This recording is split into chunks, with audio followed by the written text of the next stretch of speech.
Tyreek Hill is back. A storm is brewing in Kansas City.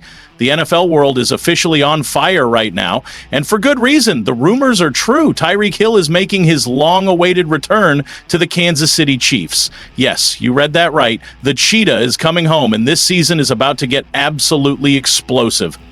When Hill left for the Dolphins in 2022, it felt like the end of an era. Chiefs fans were heartbroken, but the dynasty didn't stop. Now, the band is back together. Patrick Mahomes and Tyreek Hill, one of the most lethal duos in NFL history, are reuniting. This isn't just a signing. This is a legacy move. With Hill's blazing speed, Mahomes' unmatched playmaking, and Andy Reid's offensive genius, the Chiefs' offense could go from dangerous to downright uncontainable. Defensive coordinators, brace yourselves. The Cheetah is back on the hunt. Sources say Hill told reporters, "This is home. I've got unfinished business." And for Chiefs Kingdom, this is more than news. It's a dream come true. Get ready. The 2025 season is about to be one for the ages. The firepower in Kansas City is back, and this time, it's personal. Kansas City Chiefs Nation. It's time to strap in, because your squad is about to receive a monumental boost heading into the 2025 season. The latest announcement has me more fired up than a kid tearing into gifts on Christmas morning. And I guarantee every loyal member of Chiefs Kingdom is feeling that same surge of adrenaline right now. Rashee Rice is back, and he's not just back, he's coming with a vengeance.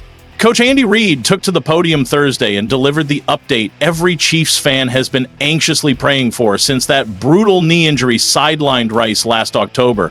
After undergoing surgery for a torn LCL, the young wideout has been grinding relentlessly. And let me tell you, his work ethic is on another level.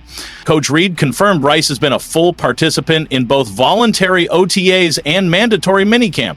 Proof of his grit, focus, and relentless drive to return stronger than ever. Let me break down exactly why this should have Chiefs fans doing cartwheels in their living rooms. Before that injury struck him down like a thunderbolt, Rice was absolutely scorching opposing defenses. In just 4 games, yes, only 4, he tallied 24 receptions, 288 yards, and 3 touchdowns. That's not just good, that's elite, game-breaking production that had defensive coordinators across the league staying up at night trying to scheme against him. And now he's coming back at the perfect time. Kansas City's receiving unit has undergone a major transformation. DeAndre Hopkins, who brought veteran poise and reliable hands, has left for Baltimore, opening the door wide for Rice to ascend into the WR1 role.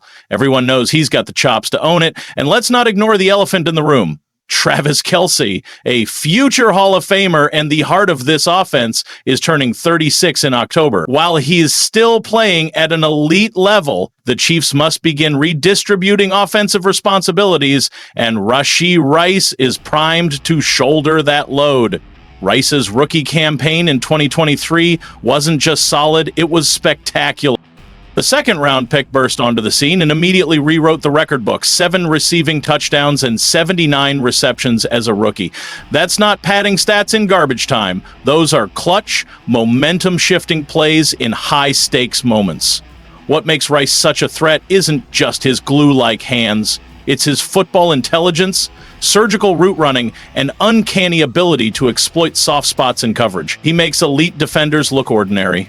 And Mahomes thrives when he has trustworthy weapons. And Rice is exactly that. He creates separation, wins contested battles, and turns routine catches into explosive gains.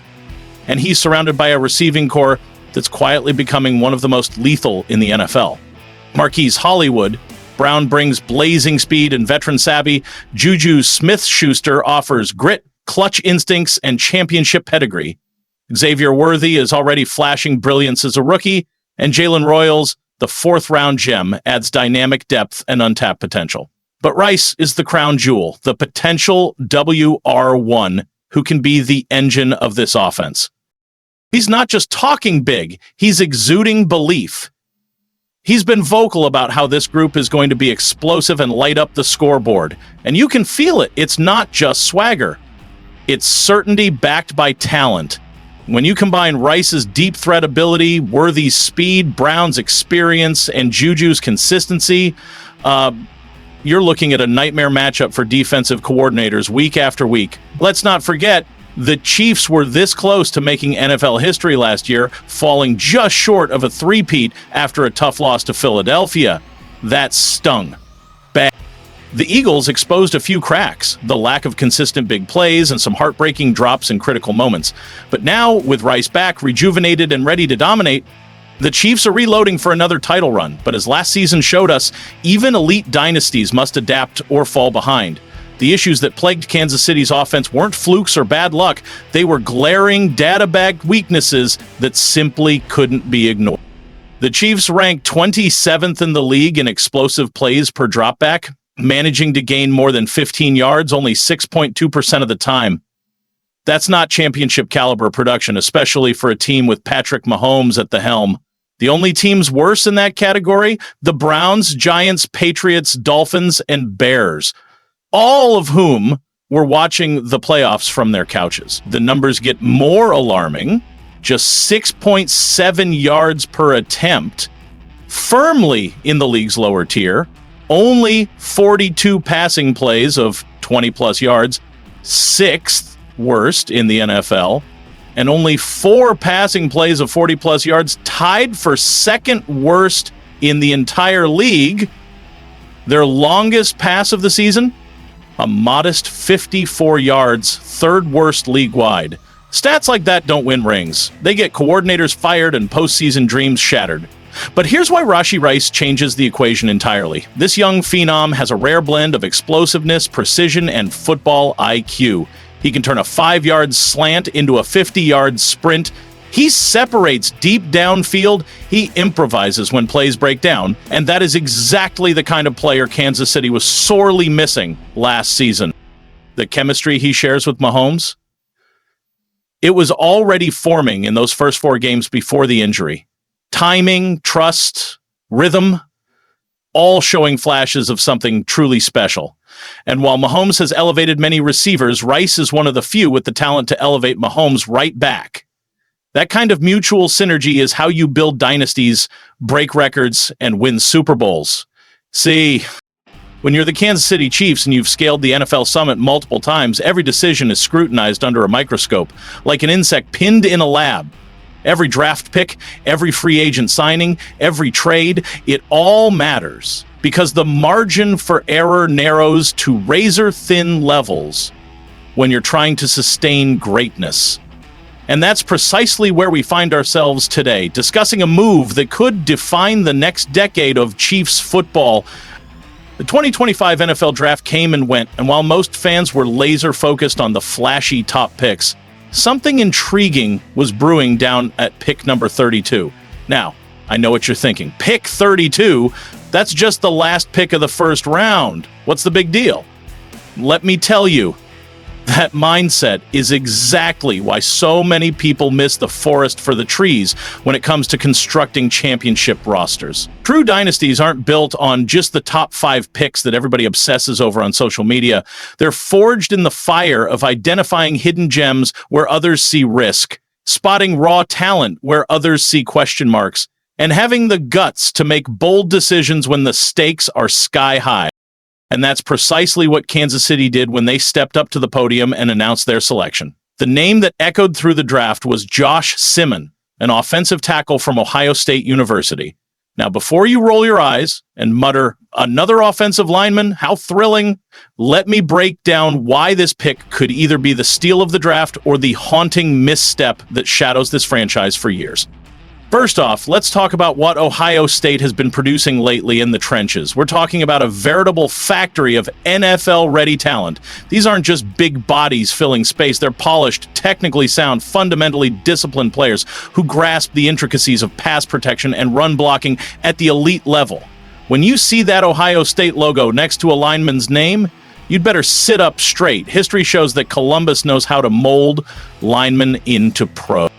But here's where it gets truly fascinating, and I need you all to lock in because this is critical to understanding the gravity of this pick. Josh Simmon wasn't supposed to be on the board at pick 32. Hell, most draft experts graded him as a top 10 talent. Some even put him in the top 5. So what went wrong? How did a player with that kind of pedigree slip all the way to the tail end of the first round? The answer is one word that strikes terror into the hearts of general managers, coaches, and fans alike: injuries. Evaluating talent in the NFL isn't just about what a player can do when they're healthy. It's about projecting what they can contribute over the course of a grueling, punishing NFL career. And when you're a championship-caliber team like Kansas City, every detail counts. Simmon had been battling injury concerns that caused scouts and front offices to pause. Questions that didn't necessarily take him off the board, but certainly forced teams to weigh the risk against the potential reward. And that's exactly the kind of high-stakes calculus that separates championship organizations from perennial underachievers. Now, let's talk about Kansas City's specific situation, because context in the NFL is everything. The Chiefs have faced questions along their offensive line, particularly at the... Listen up, Chiefs Kingdom. Y'all think you know what's next for your beloved red and gold. Think again. This franchise just pulled a move that sent shockwaves through the entire NFL landscape. And I'm here to unpack exactly why this decision could propel Kansas City into an unstoppable dynasty or leave them vulnerable to a dramatic fall. Don't you dare scroll past this. Watch every second of this breakdown. Smash that like button, drop a W in the comments if you believe in the Chiefs, or an L if you've lost faith, and hit that subscribe button, because what I'm about to reveal will forever transform how you see this team's future. Now, let's dive deep into the heart of the matter. When you've got a generational quarterback like Patrick Mahomes, the literal engine that powers your entire offense, protecting his blind side is absolutely paramount. We're not just talking about keeping him on his feet. We're talking about giving him the time and pocket space to make those jaw-dropping, highlight reel plays that have made him the face of the entire league. The left tackle position in the NFL is akin to being the Secret Service for the president. One slip-up and the whole operation unravels. It's a role that demands a rare blend of size, athleticism, technique, and ironclad mental toughness. You're facing off against some of the most ferocious pass rushers on the planet, guys who've been honing their craft since childhood, and your singular mission is to ensure they don't get anywhere near your quarterback.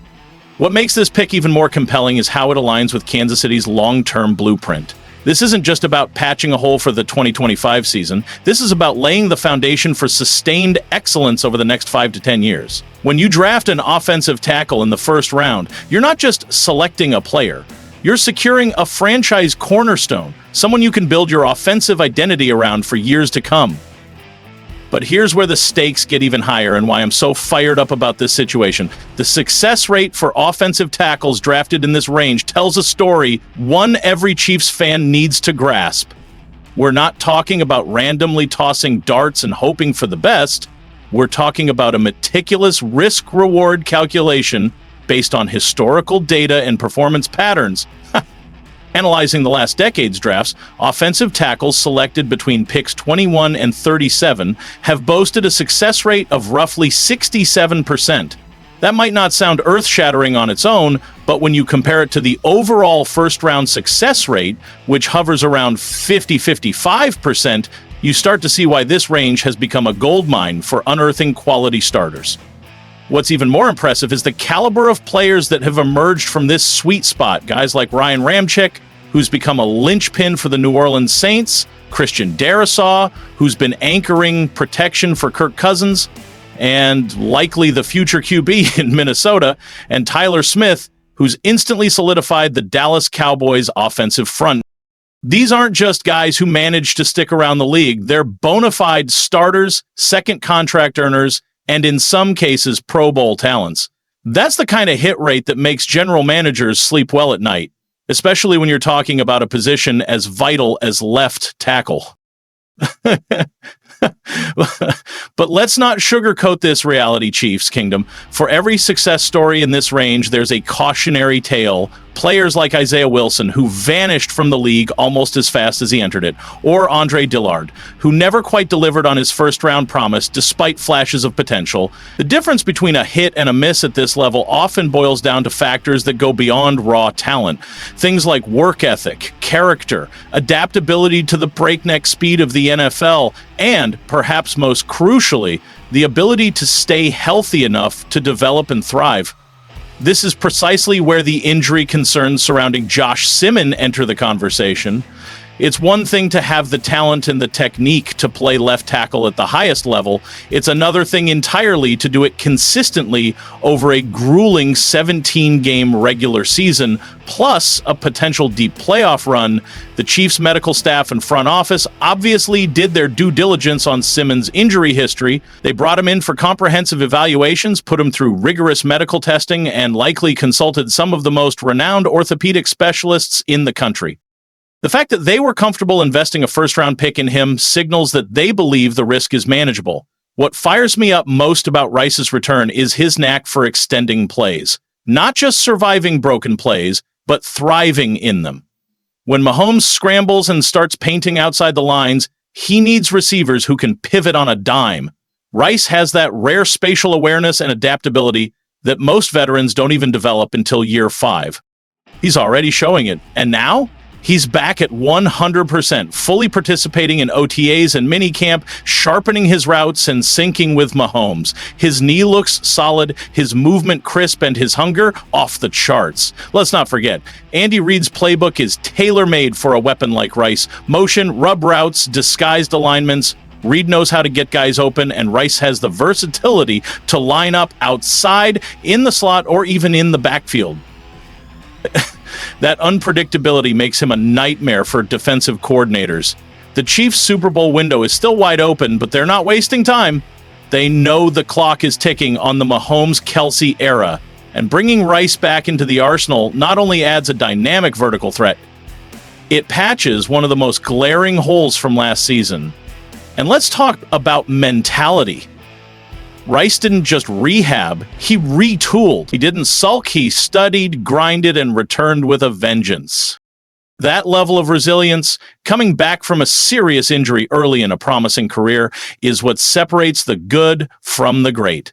The depth chart just got a major shakeup too. With Rice healthy, the Chiefs can now mix and match at every receiver spot with confidence. That means more aggressive play calls, more downfield looks, and more trust in their ability to move the chains when it matters most. The offensive line is doing its job, giving Mahomes time. And now with Rice back in the mix, those extra seconds in the pocket become lethal. This is what championship football looks like. Rice already showed flashes of postseason greatness in his rookie year. He's stepped up in clutch moments, and that playoff experience is going to pay dividends as the Chiefs battle through a stacked AFC loaded with contenders like Baltimore, Buffalo, and Cincinnati.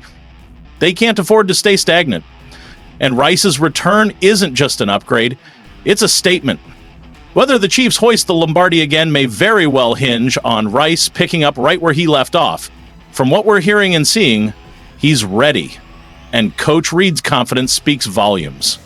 This isn't just a comeback, it's a resurrection. So, Chiefs Kingdom, how do you feel? What do you think Rashee Rice's return means for your title chances? Drop a comment, smash that like button if you're fired up, and hit that subscribe button because we're diving into every single angle of the Chiefs' road to redemption in 2025. Thank you guys. See you next video.